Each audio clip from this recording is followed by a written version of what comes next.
Okay. I'd like to call the Monday, January 6th City Council work session to order at 6:30 p.m. Today we are discussing leak resolution discussion, lead by City Manager Ben Bergener. Awesome. Thank you, Mayor Joe Backus. As the council is aware, last meeting we discussed this briefly just to see if it's something the council wanted to take up. They decided to do a work session half hour today. The reason for this bringing up is a property owner was contesting our current resolution that was set in 1995 and hasn't been adjusted since then. It hasn't really brought up before, to my knowledge, or challenged a whole lot. If it has, it's stayed the same since that time. It is more of an operational policy, but since it was enacted by a resolution by the council, when they had requested the finance team to look at that outside of what our rules were, brought to council, maybe look at that, see if there's any interest in changing that. So this particular one, there's $353 due to a sticky toilet. Our current resolution allows between meter and house for a adjustment to be made, but if it's within the house or like irrigation, we do not currently provide any adjustments for that. The residents' request was, well, other cities around you have that policy. It's a pretty standard policy. They'd request that the council looks it up for, especially in these times of need, that there is some allowance to give some give back to the community, in essence, for that, or it could be looked at as a customer service or whatever type of policy. We talked about that last time. Obviously, there are three main things to consider with that. There could be making the adjustment to be more lenient, mirroring something similar to what St. Helens or Portland or other cities have, where there's a one-time adjustment, usually within a year or two, and it's just for anything beyond the meter, usually with some type of cap, where like St. Helens doesn't allow you to do anything over 1,000 because usually insurance will kick in if it's that big, and that's usually just covering their deductible is where they have that. If it's a catastrophic type thing, usually insurance will cover that and the rest of the payments. So, so there's the opportunity to be more lenient as one option. The other thing is to do nothing, keep the policy where it's at. It has been there for 30 years. We don't get a lot of requests, so it's not a huge issue in the city. The argument given by Public Works was, well, you know, whether we want that policy or the next one to be more strict was at least on our current policy, it's something that they can't see, and you know, usually underground between the meter and the house is underground, so it's hard to see those leaks. So it's harder for them to fix those without it actually breaking and having something more catastrophic with that. So it's usually a bigger break, whereas the ones in the house usually could be fixed, and it puts more of the burden on the landowner or the landlord or renter or whatever.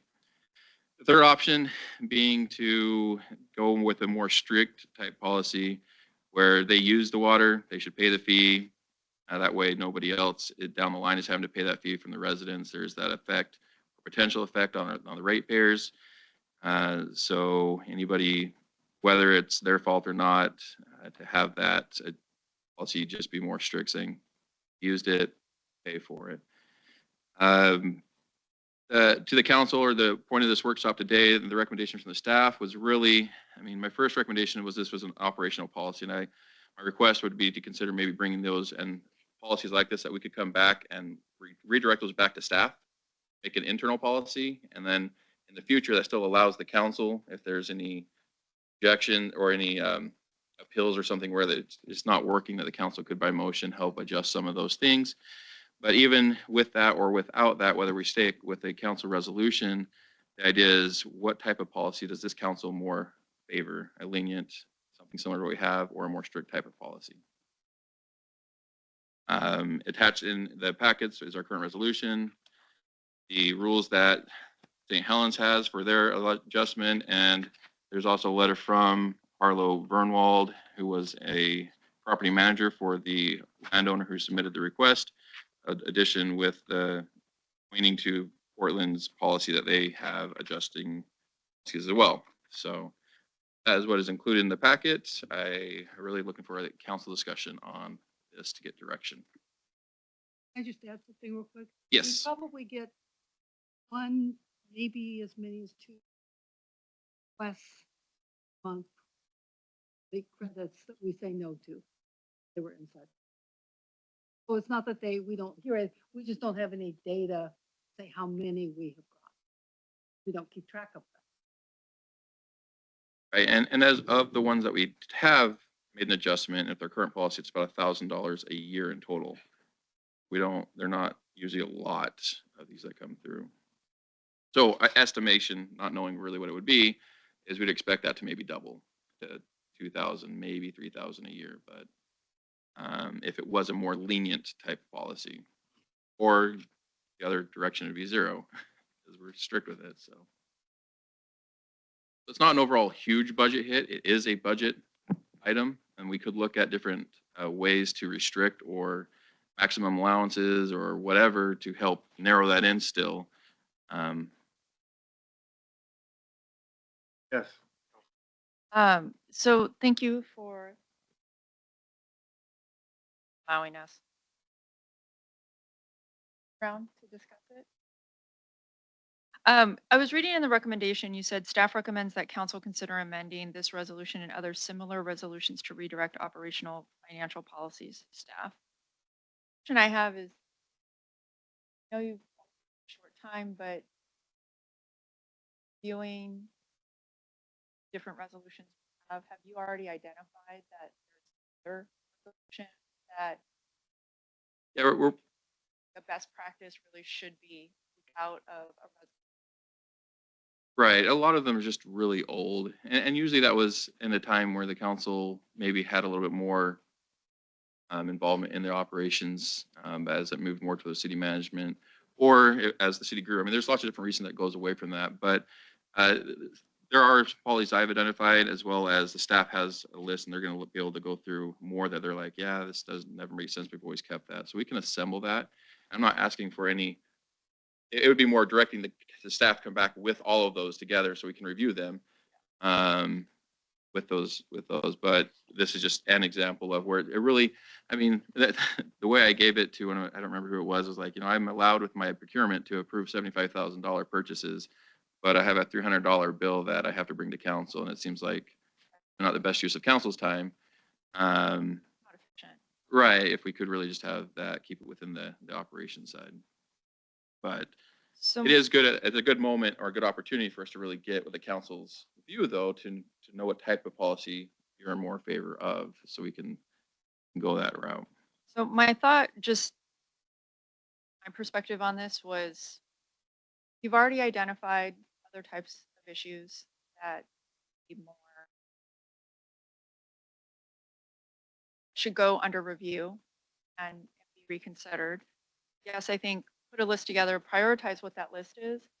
Then I think it would be beneficial to understand what the cost is, because there's a soft cost and there's a hard cost. And then there's a hard cost. I imagine some of this may have to go through for review. That's a cost. So, or maybe not. I don't know. But Depends on the policy, yeah. so I would say, in just being fiscally prudent and utilizing our resources, I think the policy how it is, my perspective, I think it can stand for now, but I think there needs to be a larger review. Then determine, prioritize which ones need to go and how much money we can.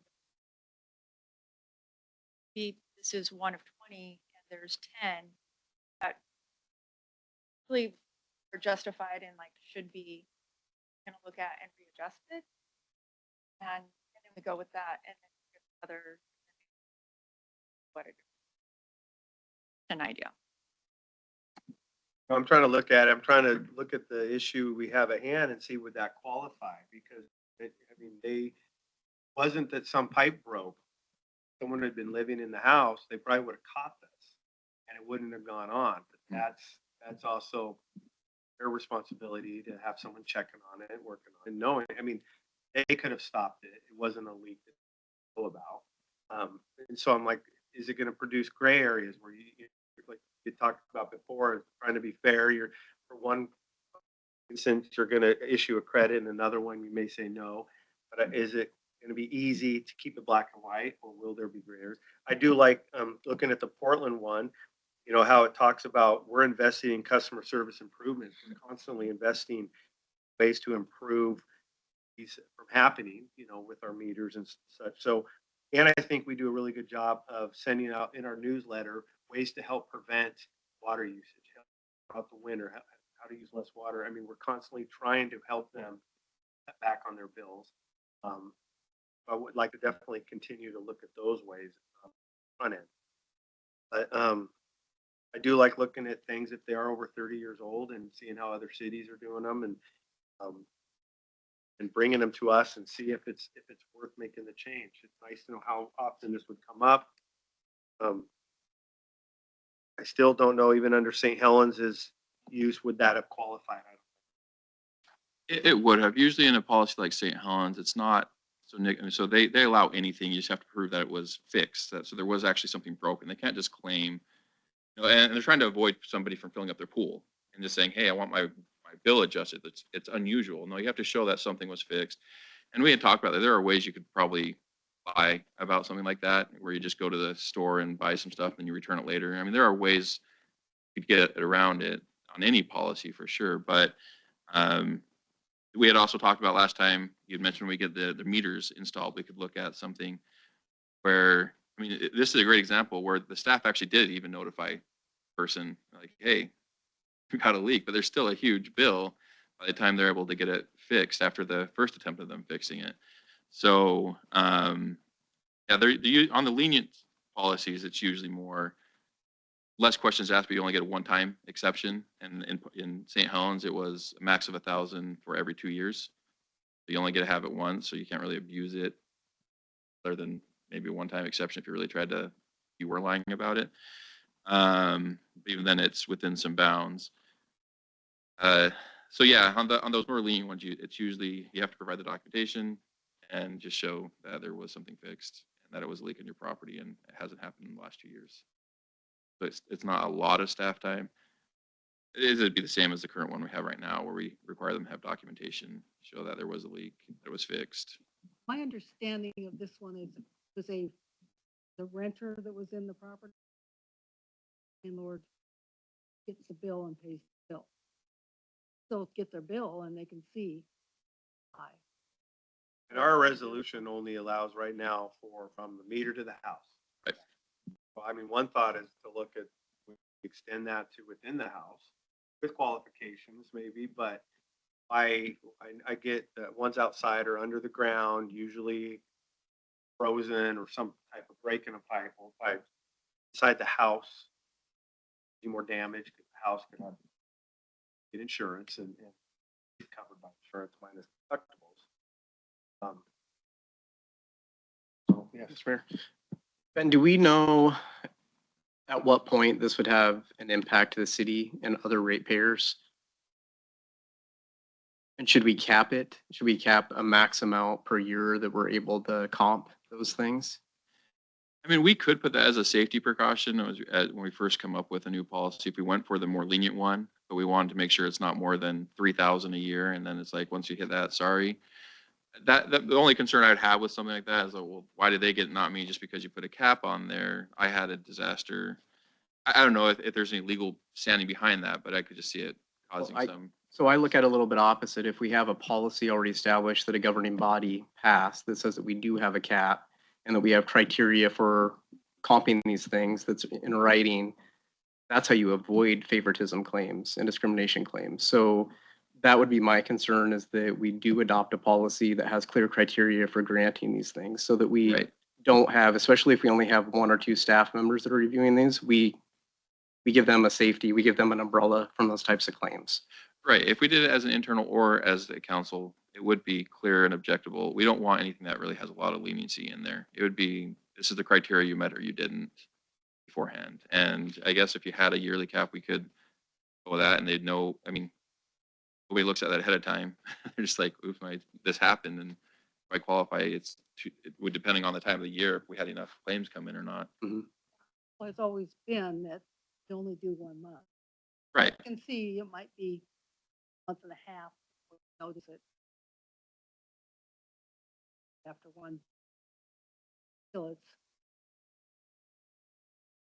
Yeah, I guess to answer your question, you said, when does it affect the ratepayer? I think technically you could say any dollar not collected affects the ratepayer eventually in some way. To what ends? Is it negligible? I don't know. Is it really going to have that impact? Or were we able to make some savings other places to make it up so it didn't really affect them? But there's always that chance. In a budget our size is $2,000, $3,000 a year. Really any major impact or significant that's going to make us have to adjust rates? Not for that by itself, I would say no, but it does have that it does have an impact. I mean, Yeah, it affects our budget. I worry about, for me, I think I would still want some shared responsibility wording, because I'll get to reporting that tomorrow. Or not reporting it, but I'll get to fixing that tomorrow. And then tomorrow becomes a week, then a month, then a year. If they know about this policy, which they will, as a public meeting, I mean, there needs to be some skin in the game on their end to get this issue fixed, and not the city just cover the whole bill for their convenience. Correct. Yeah, a lot of them have to show that it was noticed, it was taken care of promptly, and that's why slow leaks. I don't know. And maybe it could be a mix if the council's favoring the lenient side, where it has to show, do something like a toilet leak wouldn't qualify, but if a pipe broke in your house, then it would, because that's kind of more large. You couldn't anticipate that, and it just kind of burst, and you had to get it fixed. But even on those ones, you're probably getting to go to insurance because you have a lot of damage done. So I don't know how many people would actually come in and claim, other than maybe to help cover their deductible. But tough yet, because even just a drippy faucet we have in our bathroom here still it adds up. So there's water going down. Minute of every, okay, I'm sorry. I'd say even if we have something like our drippy faucet bathroom, there's water going down that drain every minute of every day. It might be one drip every 30 seconds, but something. Portland states that water use from letting faucets drip would not significantly impact your bill like in the first months. Shouldn't be. You would hope not. Drip. We have our new meters now, so we can see them. But I understand eventually you can get an app that users will be able to see their own bills. No, those aren't instantaneous, and they're big spikes, so you might not catch every little one, but they're trying to help. I mean, if you see the water use is clicking on for 6 hours in the middle of the night, if we see that, or they see it on their app eventually, then something catch it. So, yeah, if I may, I do like the idea of limiting the financial liability with some sort of cap on the program. And perhaps if you extended the period within which someone could apply, that could overcome, like if we hit the cap too early. So I think 90 days is what St. Helens has, but say we went to 6 months to submit. So say if the money ran out in 8 months, we could be aware of that, perhaps make an adjustment for the future year, and they would still qualify. That might be And a we way could to still put overcome. we could even put it after we hit that cap, it has to go to council from that point, where it's just like, hey, Yeah. we want to hit that, but beyond that, we need to take it to the next level as for approvals. And here, not the same idea, but they have, for extenuating circumstances. If it's over for theirs as the one time, if it's over 1,000, you have to bring it to the council. In St. Helens particular, their rules, but. And then in terms of limiting kind of the financial liability to the ratepayer, Dave, your department's done a lot of work to already address some leaks and water loss, right? Which is equaled some savings to the city. So I would say maybe, we could sell it as, through the water savings work we've done, we're able to kind of offset the cost of this program for residents with that. So I don't think we're overall at a loss with what we've done St. with water Helens says conservation. leaks continue for 2 months. I mean, we could put a cap on that too, that if we are going to look at it, it's got to be recognized within the first month or 2. Because if you get your bill, you should be taking care of it if you know your bill was high. That's Yeah. kind of puts that responsibility on you. Especially as we get more where there is apps and they can see their actual usage throughout a month, bill quicker. Should be able to stay on top of that. But I guess to direct this try to get within the next 10 minutes. One, does the council favor maybe looking at this as the more leniency option? And two, should it be stuck with a resolution to the council or bring it to the city, you know, redirect that to the staff with some guidance of what we're looking at? But even with the council helping construct that initial policy, but in the end, it then becomes the operational policy that the council could always come back as a council to amend, but My first we thing, would be able to adjust it if we needed to. as a customer service man, I myself, I'm always trying to help the customer and looking at the big picture. You know, these guys can't go anywhere else. They can't say, I want to get my water from someone else typically other than buying it. So they are kind of stuck with scaboose. But I always want to try to help when necessary. But I think the city's policy to me would rather look at that first more than action. And how that is, and then got it. But I think I like giving you guys the ability to see what we had, make that decision. But I do like caps and time frames and kind of where I'm leaning. Sense. Any other comments from the council? Y'all on board with that or? Sorry, go ahead. Okay. I'm fine with whoever develops policy. I don't think it matters really who develops policy. The more that I think about it, just so long as there is a policy and clear criteria. So it's, again, I go back to, 5 years down the road from now, we may not be on council. So, trying to set the city up for success and not having any claims of favoritism, or I could see somebody, because we deny it, coming back, said, well, you granted my neighbor, a comp on this, but why not me? So I just think criteria and policy is gonna help us. That's not the right word, but be able to answer to that. I do like where, like with our resolution now, there is they pay half. If the bill was dollars more than normal, they do take some responsibility for that, and then. On that note, if I may, really quick, what about looking at their past bills and just going back to an average or something? We do that now. Okay, We go back a year. In fact, we go back to year prior to the leak because obviously there generally is more water usage in the summer than in the winter. So we'll take averages back, basically a year back. so where I'm going with that is just suggesting that maybe that becomes part of the new policy, is that we average it out. So we're not wiping your bill out, we're just making an adjustment based on average. Yeah, I Right, do or believe less. that is in current resolutions because doing that now. Okay, Yeah, you're right. That policy would be something that's only above your regular bill or what would look like the regular bill, whether it's half or up to a certain dollar amount. I just want to say that, from my opinion, I agree what's been said. And the only thing that I want to make clear, I wasn't sure if you were asking if you wanted to extend the meter to the beyond the building.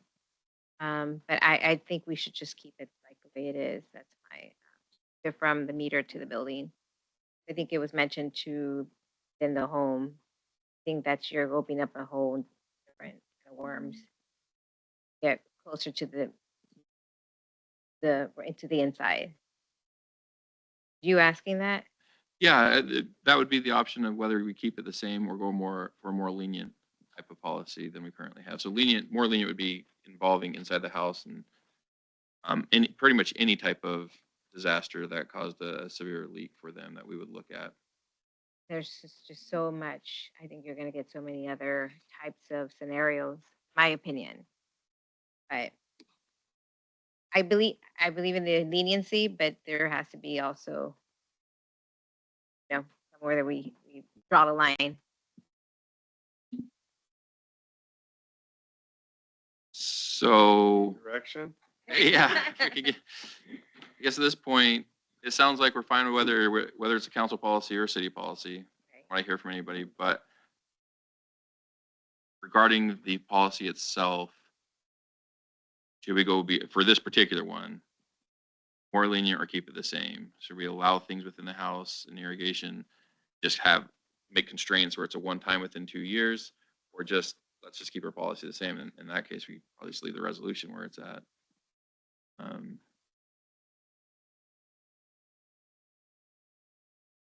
keeping it where it's at. So inside the house doesn't qualify at all.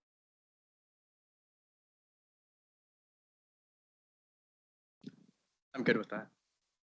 Leak in the faucet is in homeowner's insurance, it's just gonna fill it, so.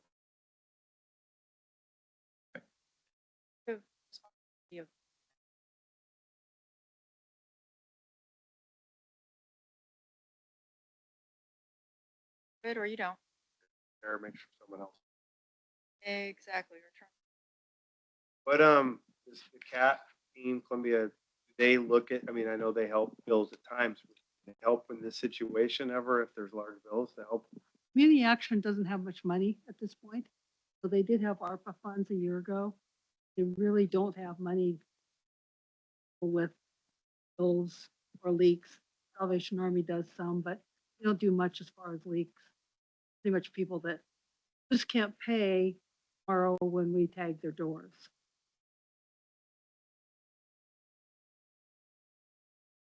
Are we as a community in the minority not having a more lenient policy that would extend to inside the home? I don't know whether it's majority or minority. It's the first I've seen where it doesn't include the inside, but I don't have all cities' policies memorized. Just, I know in where I came from, it was pretty common to include it anywhere and just doing a leak adjustment off of averages. You could prove that. Our surrounding neighbors seem to have that. So we seem to be in the minority of our surrounding neighbors, but compared to other cities and statewide, I don't. Worth looking to see if we're 1% or if most cities do have some It might be. I mean, in the end, it really just comes down to your guys' preference. email to serve and every mayor will respond within a day of what their policy. Be. You know what our policy was before we changed it? Because we amended resolution. Do you know what changed? We added, was it a number? Was it a one before that was an 84? So we added one thing to it maybe. Right. She's got them right here. Okay, this is our big master book, right? Resolution 321. Because I think 84, 89.